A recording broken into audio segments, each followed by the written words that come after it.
Fresh GDP numbers came in and it was a blowout, the kind of blowout that only 2.7 trillion of government debt can buy. In fact, if we control for federal spending, the private economy actually shrunk a lot. Another couple blowout reports like this, and Americans will be living under an overpass. First, the numbers. The Bureau of Economic Analysis reported GDP for the fourth quarter came in at 3.3% annualized, which blew away estimates of 2.0. And it brought growth for all of last year to 2.5%, which is a very healthy number on paper. Note, the numbers are preliminary, so they're subject to revision. Still, the regime media rolled out their finest adjectives. CNN called it shocking in a good way. The New York Times called it stunning and spectacular. So what's the problem? Debt. Your grandkids bought all of that and then some. To see why, in the past 12 months, the federal deficit increased by 1.3 trillion. Yet we only got half that in additional GDP. In other words, everything else shrank. It's even worse for that brave and stunning Q4. There we got just 300 billion in extra GDP for, wait for it, 834 billion of new federal debt. Remember that GDP is not measuring wealth, it is measuring spending, so production which is sold. Now, mainstream media, including mainstream economics, pretends that GDP is wealth. So you'll see articles celebrating GDP as prosperity.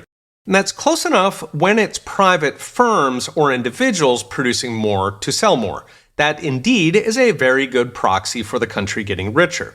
But it's actually the opposite when it's the government spending, because government's job is to take perfectly good wealth and light it on fire. That means that when GDP is growing from government spending, it is not measuring wealth, it is measuring dissipation of wealth. Essentially, the pace at which we're going Soviet, replacing private wealth with government waste. So translating that brave and stunning GDP into the real world, we are destroying wealth at rates not seen since 2008, papered over by government deficits. This actually lines up with what we've seen in jobs. In a recent video, I mentioned that over half the jobs last year were actually government and government-related social service jobs. That's jobs created. In some states, it was literally more than all the jobs created. In other words, the private sector is actually shrinking.